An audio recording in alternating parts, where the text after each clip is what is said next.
Hello, everybody. Today we are going to look at part 2 of our government basics unit, and this focuses on American beliefs of government responsibility in the Constitution's preamble. Well, basically, what that means is what do Americans see as the responsibility of the government, and what is the job of the government? And this is something that was set up a long time ago when we created our Constitution in the late 1700s. There were specific things that it said the government is supposed to do. These are the ways it's supposed to protect the people. And that was a really big deal after the Revolutionary War and continuing on as we made the Constitution, because they felt the British didn't protect the people. And so these are the things they felt, these are the responsibilities of government. So here we go. Okay. So the American concept of democracy rests on a few basic notions. So as I go through these, think about, do you agree? Do you think these are basic things that a government is meant to do?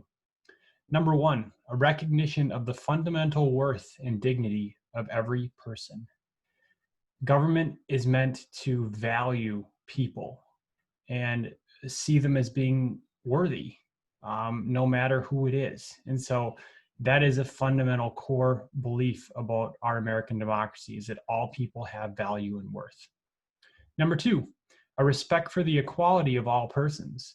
Does the government look at everybody equal? Is a newborn baby equal to a 60-year-old? Is a poor person equal to a wealthy person? In the eyes of the law and the government, are they the same? Three, a faith in majority rule and an insistence upon minority rights. These are two really big important things. So first off, the idea that the majority's decisions are what will be followed. So if the majority votes for a certain candidate, that candidate will be the senator, representative, mayor, president, whatever it might be. But the second part is really important, an insistence upon minority rights. So even though a group loses an election, you can't, persecute them and imprison them. They still have rights.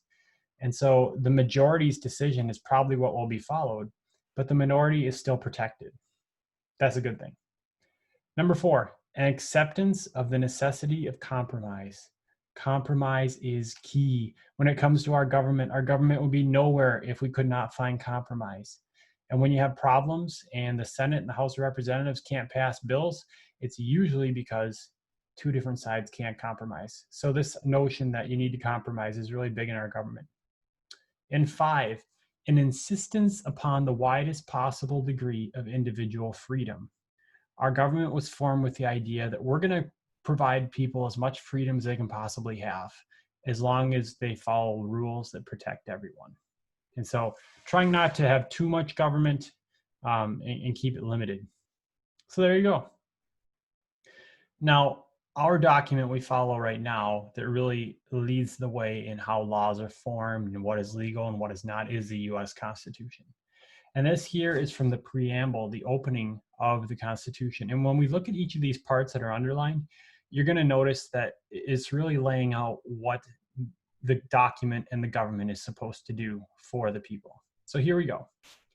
We, the people of the United States, in order to perform a more perfect union, establish justice, ensure domestic tranquility, provide for the common defense, promote the general welfare, and secure the blessings of liberty to ourselves and our posterity, do ordain and establish this Constitution for the United States of America.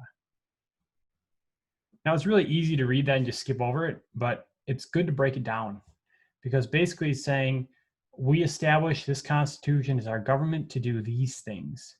And so we're going to look at each of those things that the document, the Constitution, is meant to do for Americans. Number one, establish justice. Let's move me over here. Whoa. Okay, there we go. So I'm going to read this and then we'll talk about what that means to establish justice. To provide justice, said Thomas Jefferson, is the most sacred of the duties of government. No purpose, no goal of public policy can be of greater importance in a democracy. But what is justice? The term is difficult to define, for justice is a concept, an idea, an invention of the human mind. Like other concepts such as truth, liberty, and fairness, justice means that people want what people want it to mean. As the concept of justice has developed over time in American thought and practice, it has come to mean this: the law, in both content and its administration, must be reasonable, fair, and impartial. Those standards of justice have not always been met in the country. We have not attained our professional goal of equal justice for all.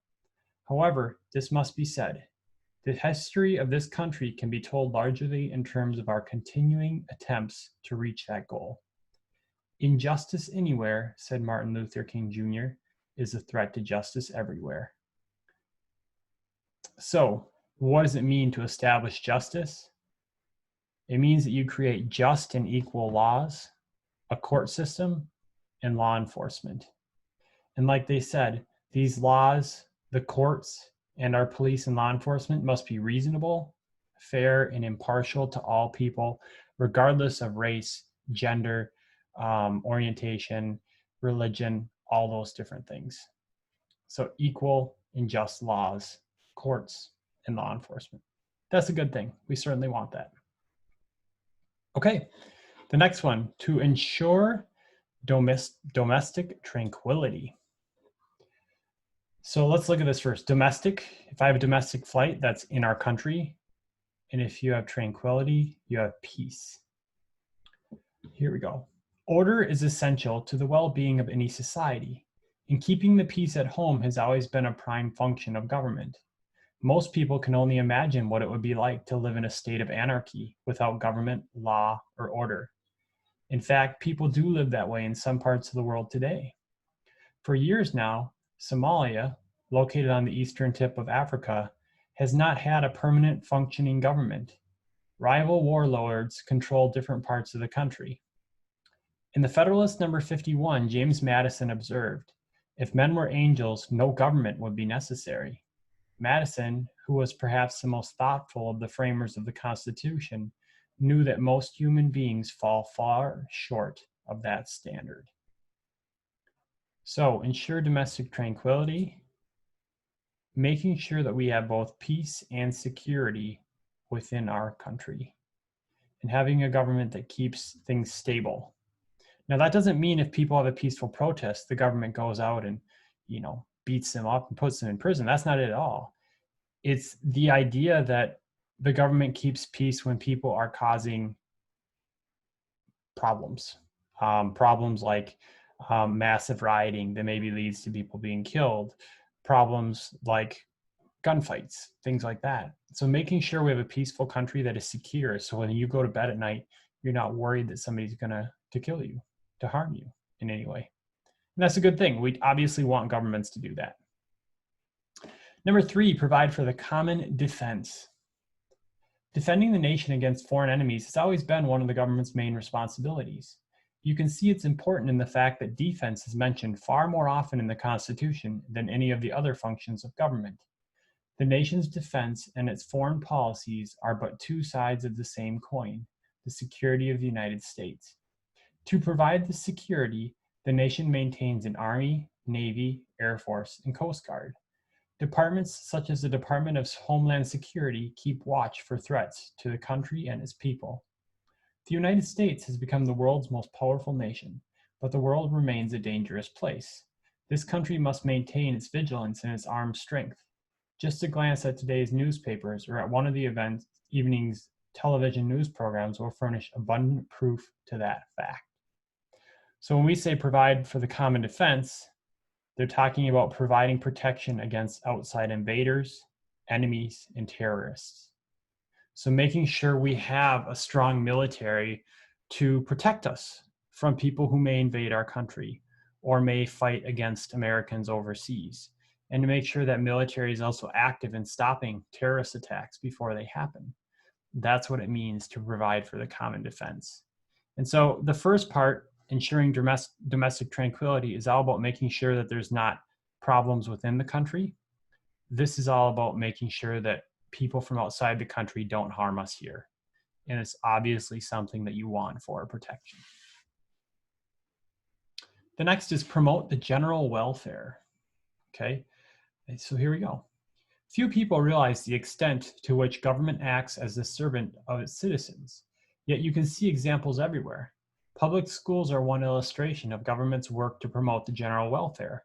So too are its efforts to protect the quality of the air you breathe, the water you drink, and the food you eat. The list of tasks government performs for your benefit goes on and on. Some general functions that are common in our country, operating steel mills, in other countries, operating steel mills, airlines, and coal mines, for example, are not carried out by government in this country. In general, the services that government provides in the United States are those that benefit all or most people. Many of them are the services that are not very likely to be provided by the voluntary acts of private individuals or groups. So promote the general welfare at its core is providing freedoms and services that'll allow for a high quality of life. And so our government putting a lot of money towards building roads and having some medical abilities, those kind of things. Having schools open for all people, or working to provide food stamps for those that may be poor. If they have homeless shelters open, all those things that are services that people can use that help everyone. Other things like the FDA, the Food and Drug Administration, that makes sure that food and medicines are safe for us. That's another one. If you look at the FAA working with aircraft to make sure that airlines are safe and that pilots meet requirements. So all those things are there for our general good, so that we know that we have more safety in our lives. That's a government function too, and obviously a really important one. This one, secure the blessings and liberty to ourselves and our posterity, is a very important thing. So here we go. This nation was founded by those who loved liberty and prized it above all earthly possessions. They believed with Thomas Jefferson that the God who gave us life gave us liberty at the same time. They subscribed to Benjamin Franklin's maxim that they that can give up essential liberty to obtain a little temporary safety deserve neither liberty nor safety. The American dedication to freedom for the individual recognizes that liberty cannot be absolute. It is instead a relative matter. No one can be free to do whatever he or she pleases, for that behavior would interfere with the freedoms of others. As Clarence Darrow, the great defense lawyer, once said, "You can only be free if I am free." Both the federal Constitution and the state Constitution set out many guarantees of rights and liberties for the individual in this country.